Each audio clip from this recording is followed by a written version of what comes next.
মানুষের মৃত্যুর পরেও। আসসালামু আলাইকুম রহমতুল্লাহ। ইন্নাল হামদুলিল্লাহ আসসালাতু ওয়াসসালামু আলাইকা ইয়া রাসূলুল্লাহ। সম্মানিত বন্ধুগণ, যাহারা এই মুহূর্তে দেশ ও বিদেশ থেকে আমার এই ছোট্ট ভিডিওটুকুন দেখছেন, সকলকে ধন্যবাদ জানিয়ে আজকে আপনাদের মাঝে আমি এমন কিছু তথ্য নিয়ে আসলাম, যে তথ্যটুকুন হচ্ছেন মানুষের মৃত্যুর পরে যে আমাদের অঙ্গ প্রত্যঙ্গগুলো কতক্ষণ পর্যন্ত তাজা থাকে বা জীবিত থাকে, সে সম্পর্কে কিছু তথ্য নিয়ে আসলাম। অবশ্যই যদি আমরা শুনি ভালো লাগবে ইনশাআল্লাহ। তো ভিডিওটুকুন অবশ্যই না টেনে আস্তে আস্তে করে শুনবেন, দেখবেন। মস্তিষ্ক জীবন্ত থাকে 10 মিনিট, হৃৎপিণ্ড জীবন্ত থাকে মাত্র 15 মিনিট। বুঝতে পেরেছেন? মস্তিষ্ক জীবন্ত থাকে 10 মিনিট আর হৃৎপিণ্ডটা জীবন্ত থাকে 15 মিনিট। কিডনি, যে কিডনি নষ্ট হয়ে গেলে মানুষ মরে যায়, বেঁচে থাকতে পারে না, ওই কিডনি জীবিত থাকে 30 মিনিট। লিভার জীবন্ত থাকে। লিভার একটা মারাত্মক অংশ।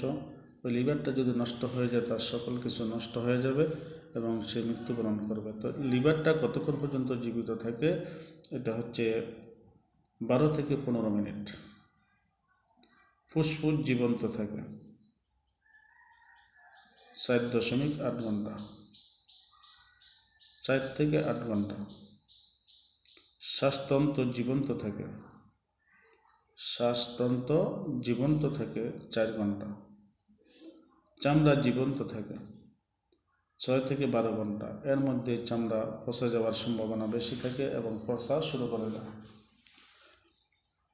কর্নিয়া জীবন্ত থাকে 4 থেকে 6 ঘন্টা। চোখ জীবন্ত থাকে 24 ঘন্টা। তো বন্ধুগণ, আমি যে এতক্ষণ পর্যন্ত মানুষের মৃত্যুর পরে যে তার অঙ্গ প্রত্যঙ্গের যে ইম্পর্টেন্ট জিনিসগুলো, ভালো ভালো জিনিসগুলো, ওগুলো কত পর্যন্ত তাজা থাকে বা জীবন্ত থাকে, সেটা আমি সংক্ষিপ্ত আকারে বলার চেষ্টা করেছি। আসলে যদি আমরা শুনি, মনোযোগ দিয়ে ভালো লাগবে। জানতে পারলাম, বুঝতে পারলাম যে মানুষের মৃত্যুর পর কতক্ষণ পর্যন্ত সময় হাইস্ট যে জিনিসটা থাকে সেটা 24 ঘন্টা। সেটা হচ্ছে চোখটা জীবন্ত থাকে 24 ঘন্টা।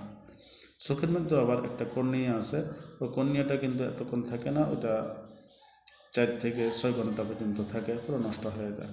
তো আজকে দুনিয়াতে আমরা হাত দিয়ে পা দিয়ে আমার চক্ষু সুন্দর, আমার কান সুন্দর, আমার দেহ সুন্দর, অনেক চিন্তা ভাবনা, আমরা কত কিছু নাচানাচি পারাপারি করি, কিন্তু দেখেন মৃত্যুর পরে এগুলা অল্প সময়ের ভিতরে, একদিনের ভিতরে সকল কিছু নষ্ট হয়ে যায়।